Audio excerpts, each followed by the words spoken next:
dito para magsukat ng mga salamin. Para ma-estimate na nga din kung magkano nga ang aabutin ng mga salamin dito. Ako na nga kami umalis sa bahay at nung umaga nga kasi nagluto muna ako. Abay baka tubuan na nga kami ng pakpak kaka-roasted chicken. At total ka ako wala naman kami masyadong lakad ngayon kaya magluluto muna ako. Nasa 15 minutes lang naman yung biyahe namin papunta dito sa bahay na pinapagawa namin. Dating nga namin, hetong at pinapatag na yung hallway simula sa gate. Yan nga lang yung ipapasimento namin at yung sa may fish pan nga kasi bala ko ipagras. Para kahit paano may kaunting green naman dito sa harapan ng bahay. At nakigulo nga muna ako dito dahil sa tinagal-tagal namin nagpapagawa ng bahay. Kahit minsan nga hindi ko man lang nasubukan maglagay ng mga alambre sa bakal. Abay panay bunga nga pa nga sa akin si Willie dyan at mali nga daw yung ginagawa ko. Abay kahit man siya hindi pa rin naman natatry yung ganito. At sa tingin ko nga naiinggit lang at gusto na naman agawin yung ginagawa ko. Sayang nga kako at nakakalibang pala gumawa ng ganito. At dapat pala nung bakalan pa lang sinubukan ko na nga to. Napakadami pa namang tinatalian ng mga alambre nung nag-uumpisa pa lang kami magpagawa. At medyo nahihiya pa ako sa mga workers namin makialam. Ngayon kasi halos 8 months na rin kaming magkakasama.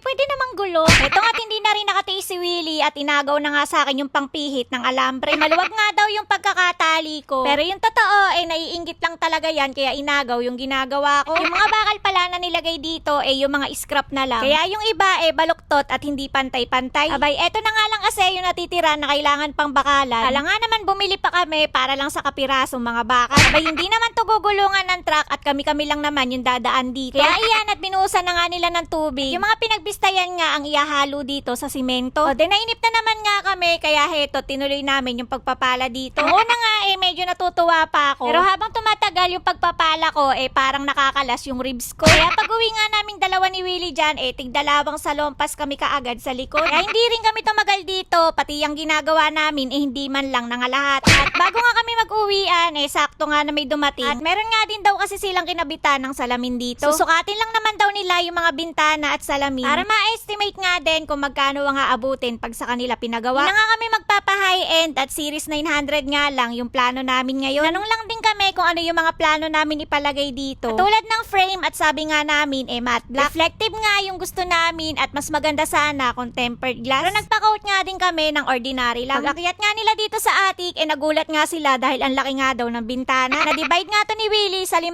owning para hindi nga daw mabigat buksan. Dito sa dirty kitchen naman pina-coat naman namin yung louver. At baka mas mamura nga kami doon kaysa sa ipapaglas itong 3 gilid. Mainam nga din yung ganito na may nagko-coat sa amin. Kahit paano nakakapag-isip-isip pa nga kami. Ito naman sa may master's bathroom ganito na nga ho ang itsura. At ito nga ho iba't ibang araw ko nga to kinuhaan. Baga inipon ko nga din ho yung video neto para makita nyo nga din ang tuloy-tuloy yung progress dito sa master's bathroom. At kung ano na ba yung itsura nung napili kong tiles pag naikabit na. Ang style nga neto nakita ko lang naman sa 50 Shades of Grey. Baka sakaling maging ako si Anastasia. Abay biro lang at baka maniwala na naman kayo. Pinterest ko nga lang din nakita yung ganitong style. At siguro madilim kaya hindi masyadong visible sa camera yung mga style niya. Sobrang ganda nga neto at kinikilig na ako dahil malapit nang matapos. Pinanindigan ko na din na hindi na ako maglalagay ng wall accent. At yung ganito pa nga lang kasi gandang-ganda na ako. Mukha lang siyang madilaw sa camera pero yung kulay niya ma-brown na parang may gray ganun. Hindi nga din yung mga sukat ng saksakan saktong-sakto sa butas. Nitik-pitik ko nga ulit to para naman matapos din kaagad. At natatawa na nga lang ako mag-isa sa pinaggagawa ko. Ito na nga ang itsura niyan kapag na-tiles na nga yung buong gilid. Pati nga yung flooring tapos na nga ding i-waterproofing. Nalagyan na nga rin ng tiles yung papatungan ng lavatory. At abangan na nga lang natin kung ano yung kakalabasan pagkatapos ikabit lahat ng accessories. Literal na nakakapagod talaga tong araw na to sa dami naming ginawa. Kaya hanggang dito nga muna ulit yung update ko sa inyo ngayong araw. Kaya naman, wag mo akong kakalimutang i-follow. Bukas na lang